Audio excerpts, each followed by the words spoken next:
2 adet muz, 2 yumurta. Güzelce çırpıyoruz.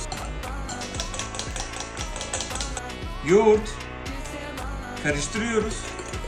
Bitter çikolata. Karıştırıyoruz. Yulaf unu. Kabartma tozu. Karıştırıyoruz.